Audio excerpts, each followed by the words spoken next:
Bonjour à tous et à toutes. Aujourd'hui, je vais te parler d'une cartouche intéressante. Je ne sais pas si tu connais cette marque-là, la marque Vouzelot Super Dispersante. Alors, on va lui boxer. Alors là, moi, j'ai pris pour le calibre 20. Calibre 20, qui est un petit calibre qui permet qui tire moins de poids en plomb, puisque le calibre 20 et tire que du 28 grammes quand un calibre 12 va tirer du 32 grammes.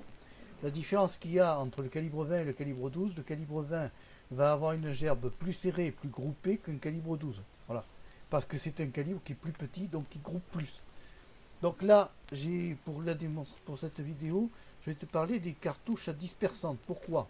Parce que quand la saison de la bécasse arrive, bécasse, faisan, tout ce qui décolle du sol très près et qui peut être éclaté avec un plein choc, sans savoir, c'est que si ton fusil est en plein choc, que tu tires à 15 mètres, tu vas éclater ton animal, ton gibier.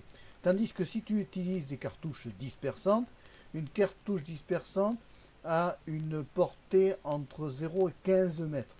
Ça veut dire c'est fait pour tirer très près. Un lapin qui te part dans les jambes, bim, tu peux le tirer, tu ne l'abîmeras pas. Alors comment est fait une cartouche dispersante? Eh bien en fait, là ici nous sommes sur du disco.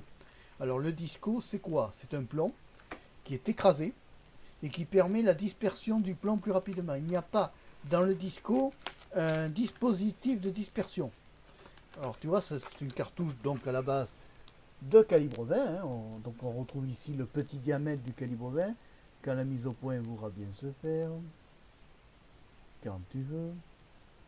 Non, elle veut pas. Bon, donc c'est un culot de calibre 20, un classique. Avec ici, donc, il y a marqué super dispersante. Voilà. On te précise bien sur la cartouche qu'elle est super dispersante. Ça veut dire qu'elle va avoir une dispersion encore plus forte que les autres. Alors là, pour l'exemple, c'est un plomb 8. Plomb 8 qui va bien pour la bécasse, pour le faisan, pour tout ce qui est oiseau qui part du sol. Même un perdreau, tu peux le tirer en plomb 8. Et l'avantage, c'est que donc plus c'est dispersant, plus c'est fait pour tirer près. Évidemment, tu ne vas pas me tirer une cartouche super dispersante sur un vol de grive. Ça ne va pas le faire du tout, parce que 15 mètres de portée, une vol de grive, c'est plutôt 35-40 mètres, tu vois. Voilà, donc c'est à connaître, si tu as besoin un jour, si tu as un calibre 20, que tu as besoin de disperser parce que ton chien te lève trop près les animaux, les gibiers, ben, tu prends une cartouche super dispersante et ça te permettra de mieux disperser les plants d'abord, donc d'avoir une gerbe beaucoup plus avantageuse. Une gerbe qui est plus large est une gerbe plus avantageuse, donc l'angle, si tu veux, de la gerbe va être beaucoup plus ouvert qu'un plein choc où ça va être comme ça groupé. On ouvre grandement l'angle de la gerbe et c'est l'intérêt des cartouches dispersantes. Donc tu vois, c'est fourni en petites boîtes comme ça. Donc moi, par contre, elles n'ont pas aimé l'humidité, tu vois. Tu vois, voilà, c'est fourni comme ça en petites boîtes. C'est très bien fait. Et alors ils te mettent dessus, là, sur Rousselot, élargi très fortement avec une régularité de gerbe, de plomb, disco, tout type de canon lisse. Alors il faut se dire, dès que tu utilises que ça soit plein choc ou lisse, tu peux y aller. Déjà le choc lisse, c'est un choc qui disperse.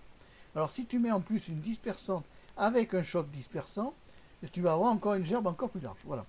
Bon, si tu as aimé cette vidéo, tu peux la liker, tu peux aussi t'abonner à la chaîne Marc Péchaud 3 sur YouTube, et tu peux aussi me rejoindre pour mes podcasts audio sur SoundCloud à Marc Péchaud 3.